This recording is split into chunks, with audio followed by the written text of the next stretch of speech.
Hello, everybody. It is Tuesday, April 13th, 2021. It's about 11:33 a.m. here on the Pacific Coast of North America.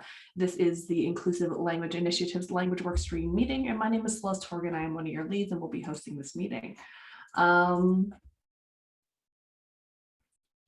I potentially get a volunteer to help take notes while I host the meeting?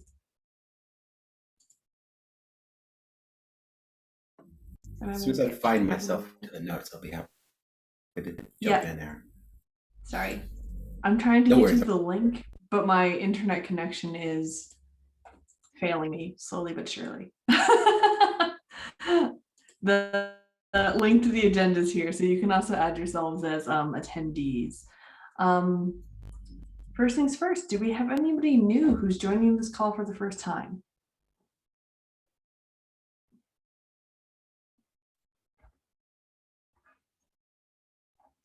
Okay. So next.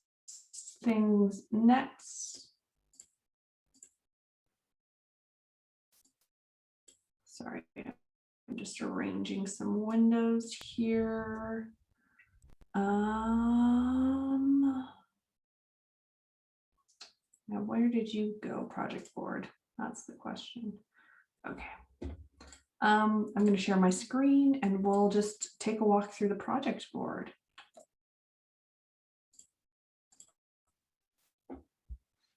Okay, can everybody see this okay? Is the font size good? Maybe I'll zoom in a bit. So, gather initial recommendations from participating member companies and reconcile. This is the spreadsheet that went out to the mailing list a couple of weeks ago, and this is still in progress. I'm going to send a reminder email after this meeting today to just sort of nudge people to say, please add recommendations that you have onto this spreadsheet.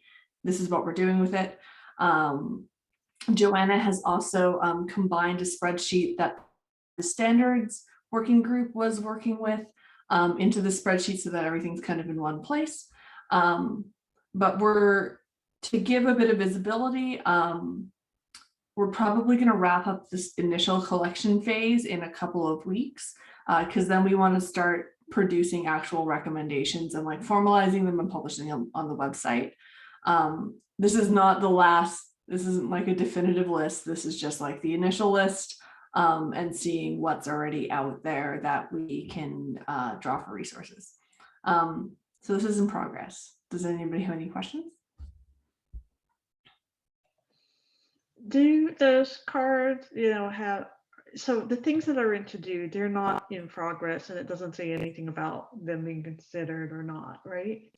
No, those aren't in progress yet. And a lot of these, they're asking for specific recommendations on words first off. But one of the other in progress items is defining what our recommendation format looks like and publishing a template of that. So until we have the recommendation format, it's probably not a good idea to charge ahead and say yes, no to a bunch of words because we can't really formalize those. Sure. There were some, like I looked at when I first found out about this group and before we had this work stream, like the large, big, tall, small, etc. And I was like, okay, there's no qualification. Are you saying that you cannot say that a large piece of equipment, a small piece, compare physical size or not, or and kind of between this work stream, I will share that in the Kubernetes working group around inclusive language and naming initiatives. We have seen quite a few intentional red herrings cross our desk because we are doing this out in public as opposed to doing it in a private company where you can assume better intention. Sure. So we have seen quite a few red herrings, and I suspect that I don't know who added that recommendation, but I have questions about it. But we have not considered them yet. And the problem with getting the red herrings submitted is that you have to consider those too.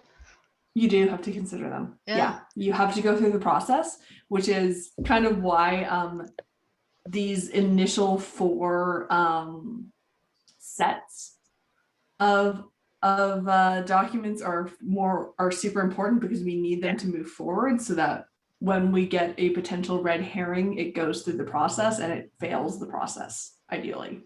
Yeah, Sure. we found the principles particularly useful with black and white terms, especially because people submitted a lot of those, and a lot of them were clearly just speculative or red herrings, and sometimes people just didn't understand the principle behind things. So it was useful to spell that out. But having the principles makes quick work. Yep. Of these time wasters. Yep. Okay. I guess speaking on that, let's kind of continue our walk through the project board. Celeste, I have a question that may be a silly question, especially I given know. that I've been working on the principles documentation.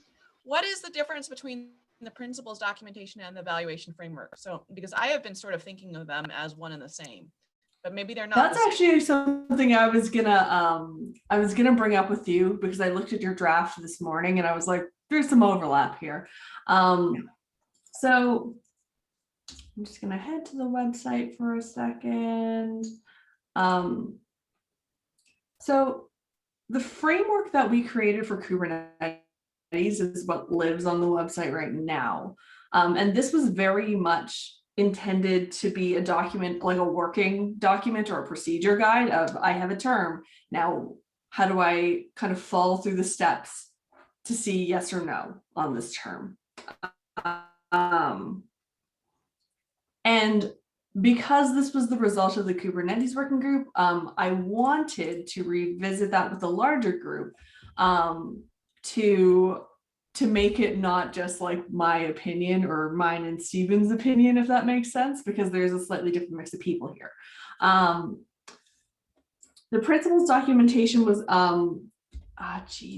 GitHub. The principles documentation was suggested by Larry, and I was really hoping that he would come through and kind of clarify this a little bit more, because I couldn't capture it in the ticket, as you can tell by the description. But I think there was, I guess, if I had to say, and again, I don't remember is the problem. There was a desire to have like more guiding principles as to like what we work on, what we don't work on, and like what we consider important. Like it was more high level, I suppose, but again, that's what I remember, and this one hasn't really been clarified for me. But I'm wondering if that answers your question first off. Well, Celeste, I think you're right. I'm wondering that it was that kind of high level, and maybe the principles can be something that is like, can evolve a little bit over time, while the framework is something that we can kind of nail down and start to be able to use directly, so that principles has a chance to like say, oh, we evaluated and decided our principles include this now or something, without having to tweak the framework. Go ahead and respond to that, and then I'll share my thoughts. No. All I had to say was that sounds good. Please, Joanna. Yeah, well, so as I see it, I mean, they are kind of alternatives for each other. The way I drafted at least the way I shared the principles that I shared was intending them to be sort of an evaluation framework, evaluation criteria. But there are different approaches taken by the existing evaluation framework and then the principles document that several of us have been contributing to. And the principles document, it also contains a list of criteria, but they're a little bit more general and high level, and intend to hopefully capture all categories of harmful exclusionary language. For example, the evaluation criteria actually lists very, very specific applications, like, is it racist? Is it ableist? Is it sexist, right? And it only includes blatantly or overtly racist or sexist terms. And, I think even of the terms that we've banned, I don't know that we can say the terms master slave are overtly actually racist. I don't think that those terms themselves are inherently racist. I think that they are evocative. Their use in a casual manner diminishes the how horrific the actual history is. I think that's a real reason we exclude it, right? And so this the draft criteria, the principles that Larry and others and I have been working on are a little bit higher level. They talk at the level not of is it racist, but does it actually exclude a historically underrepresented group? Does it diminish their suffering? Does it diminish their historical position? So it's a little higher level, and it doesn't go into the specific verticals of ableist versus sexist.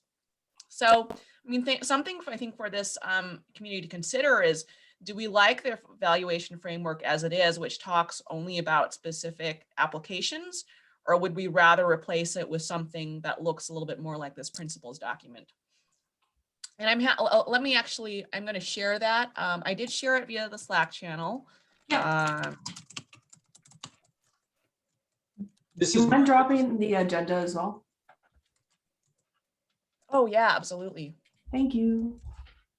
I just want to go ahead and add that whatever criteria are ultimately decided, whether it's the evaluation framework level or the level of principles that Joanna's talking about, it would be useful to take a suite of example terms and record a group actually walking through those terms and that evaluation framework or principles, and ultimately arriving at the conclusions for each term, so we can all sort of see how they get applied and why they're applied the way they are, and others can as well, and so get a much better gut feel of how it should work. Yeah. Mark, that sounds like a great idea. And in the draft that I posted the principles, I've already attempted to do some of that thinking in the examples column. And I don't think I can share my screen because I'm not the meeting host. I think I can give you that permission. Can I? That's a great question. I will make you co-host and then you can share your screen. Great. Let me make it larger then.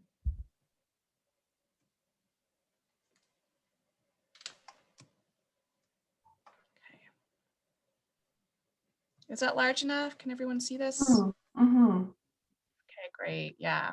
Yes. So I think a lot of the terms that are commonly appearing on our recommendation spreadsheet are addressed here, and could be addressed here. Yeah. So that's in the examples column. So some of that thinking has been done, but Mark, I agree that could be done in even more like comprehensive basis. We actually could go through the exercise of going through the whole recommendation spreadsheet and evaluating those terms, both according to this principles document, as it will continue to evolve as we get contributions, as well as the evaluation criteria. And I think that would be a helpful way of determining, well, does a higher level document like this, is it more useful, or is something that's lower level, but maybe not as broad, like the current evaluation framework, is that the better tool? Yeah. I'll just say this, the little bit I've read here, and I haven't looked at it in detail, though, it's exactly what I'm thinking about. This looks great. Yeah. So something that this is another sort of thing to consider as well, that we considered when we did the Kubernetes one, which is how the problem with things being a bit more general is that you will get bad actors who try and play the system. And if it's general, if it's not a little bit specific, they'll try and make like a bad faith argument against a more general principle. But I think the question then becomes, I'm trying to think of the right words for this. Do we think that we're going to receive bad faith arguments in a group like this? When you're working in open source with kind of people like rolling in off the internet with very little filters, and not necessarily opting into this kind of work, you do have to guard against a bad faith argument a little bit. But the nature of this group, I think, attracts a certain kind of person. Yeah, and but I think potentially it's not as much a concern. we could be trolled. We could be the Yeah. target of trolls. And maybe the thing to do is then make the bar higher than simply suggesting a word or phrase and say, well, yeah, suggest a word or phrase, but then come up with the rationale and a lot of it, propose all the bits and pieces for why it is before it's even taken seriously.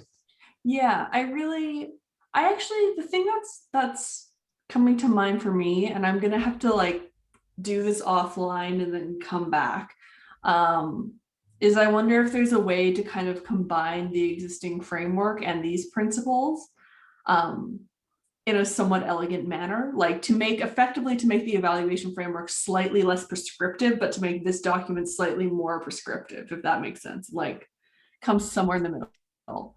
But I think I have to give it a try. Like I need to sit with both docs and then like see what happens when you do that. So how about this? The action item will be, first off, I want to review your document in more detail because I haven't had the chance to because I've been on vacation. And second off, I want to see if there's a way that we can kind of make these two documents meet in the middle. I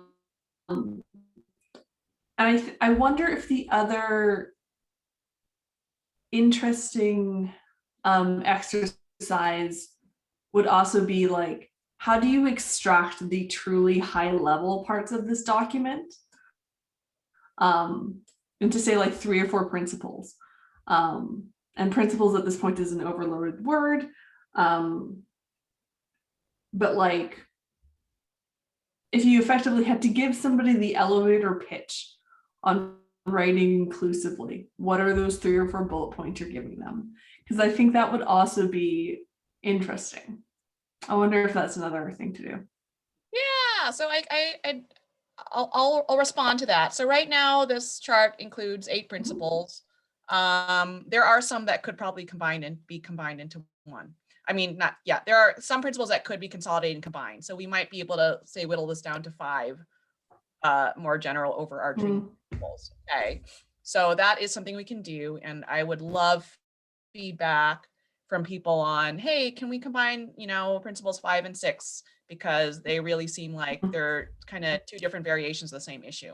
Okay, Yeah. I would love feedback on that. Secondly, I've been very thoughtful about the way I've drafted at least the green parts of this, keeping in mind that we don't want to open the door for abuse and we don't want to be overly broad. We don't want to catch terms that really aren't offensive. But please, as you're reviewing these principles, if you look at it and say, oh, that's really not drafted well, like that could catch a bunch of terms that aren't really harmful, let me know and maybe give me an example and let me know how you think it could be abused. Because as a lawyer, like what I do, like part of my job is closing those types of loopholes. So if you help me identify them, we can craft the language in such a way that it prevents abuse. And then, sorry. Just one more point about abuse. Ultimately, I would think that this language workstream is going to decide. So if somebody submits a term, there's going to be some decision-making process. So it's not just going to be, anybody can add a term and that becomes, law for the whole ecosystem. I think we're going to have some type of decision-making process, right? So the frivolous proposals, we can just decide they're frivolous based on how we interpret these criteria.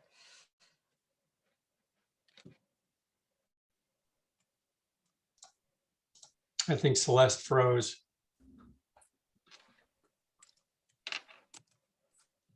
Everyone, pull back. Yeah. I have an action item for everybody on this call, and your action item is to please for myself on this, which is to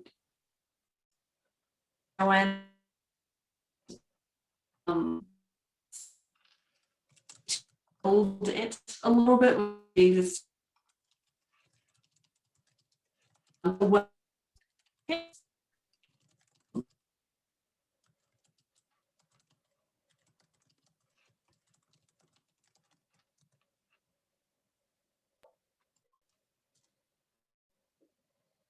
Joanna just got made host, which must mean that Celeste got boot.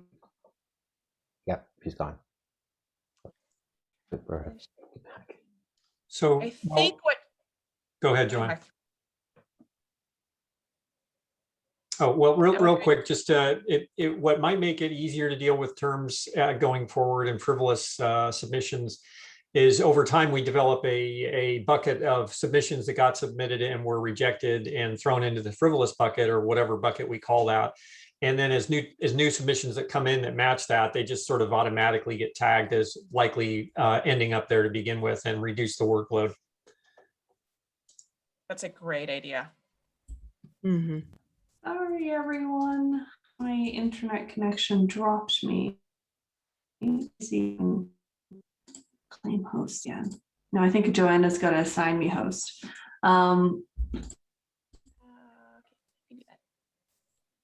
Thank you. Okay. Now what am I doing today? I will stop sharing. Okay.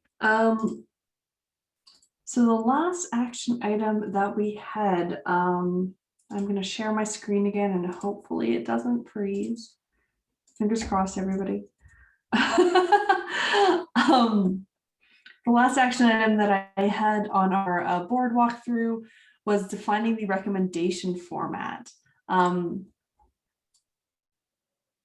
I believe the takeaway we had from our last meeting around this was effectively coming up with a template on this. But I do not remember who had the action item to do this. Yes. It appears we have a suggestion here of kind of the fields needed, where if we were to publish a recommendation, we would want this minimum set of information. So I do not believe Julian is on this call. Julian, you are on this call. Wonderful. Thank you so much for dropping this in. I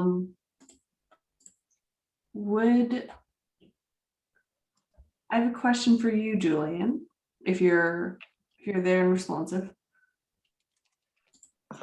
I am here. I was traveling a few minutes ago, but I am here and happy to take your questions, Celeste. Thank you. So you've left this wonderful comment of kind of a suggested specification for terms. And I'm wondering, what we need next is effectively just to publish a template for these. And you're like halfway to a template. So the question I have is, are you familiar with Git and Markdown at all? A little bit, yes. I've used Okay. them for the first time in the last few months. Okay. Would you like to try publishing a draft Markdown template with sort of headings and subheadings to this org folder, and you can just call it recommendation template.markdown, because that'll start to close off this issue, I think. I can give that a go. That may be a bit of a learning curve from a technical perspective, but I don't know whether could you create like an empty shell of a template that I can just drop in the content? Yeah, I can absolutely do that for you. That would make things really easier for me to do that, if you could.